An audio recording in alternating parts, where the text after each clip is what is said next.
Welcome back to Nasdaq Trade Talks. I'm Jill Malandrino, global markets reporter at Nasdaq. We're coming to you live from Inside ETFs in Hollywood, Florida. And joining me for this segment, we have Darek Wojnar. He's with FlexShares at Northern Trust Asset Management. We're going to take a look at factor-based ETF strategies to help investors ride out the expected volatility that we can see in 2020. Darek, it's great to have you back with us at Inside ETFs. And factor-based ETF strategies have really been a key topic of conversation at the conference this year. Thank you, Jill. It's definitely been a key topic of the conversation, one of the many. For Northern Trust Asset Management, for FlexShares, it's important that we help our investors position for the markets that they expect. And I think after such a long period of time of calm markets, with assets across varying categories and classes and segments going up, I think many investors are getting a little antsy. So we do think that factors and incorporating factors in their portfolios in an appropriate way, particularly looking at those that can help manage risk portion of the equation, not only the return portion of the equation. So things like low volatility, quality, can bring some calm to investors, helping them stay invested. All right, now Northern Trust, you're bullish on the outlook for high yield. Why is that? Well, so in the environment that we are in right now, where we certainly see some restructuring in the global growth, it's been slow, but it's been continued. We've seen some continuation of positive outlook, but yet there are some disputes in the trade particularly. We think that high yield is one of those segments that, depending on how investors think about it, can be very valuable within the context of portfolio. So let me be specific. Historically, many investors thought about high yield as the most risky segment of the fixed income portion of a portfolio. We generally think about high yield as part of the risky assets. So if we compare them to equities or other risky assets, they have a lower risk profile.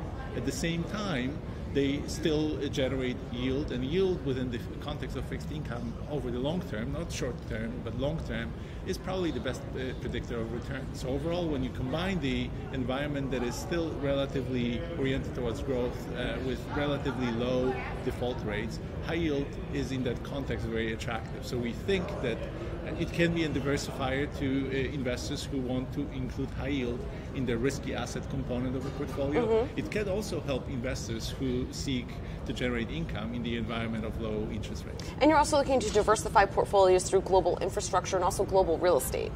Both of these components are very attractive. So global infrastructure has a couple of characteristics that are attractive. So first, it is a diversifier, unquestionably. If you add, and we've done all kinds of analysis within the context of typical US 60-40 portfolio, adding some component, whether that be 5 or 10% of infrastructure, global infrastructure, it meaningfully lowers it versus as part of the comparison to US markets.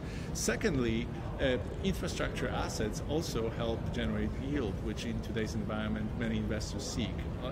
They are typically around 3% within the context of last several quarters.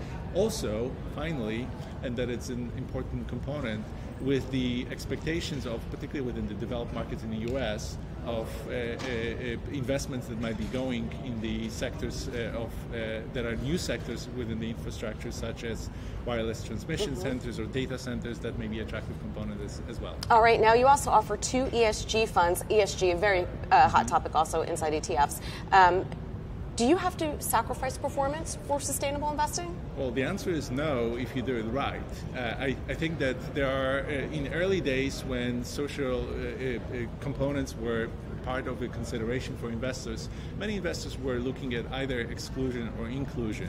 But when you think about it, if you exclude certain components of the investable universe, there will be some impact, and it may be unpredictable. If you focus only on very narrowly defined components of ESG characteristics, well, you end up with highly concentrated portfolios. So again, highly unpredictable outcomes. What we see through, particularly through these 2 FlexShares, the tickers are ESG an ESG for global version.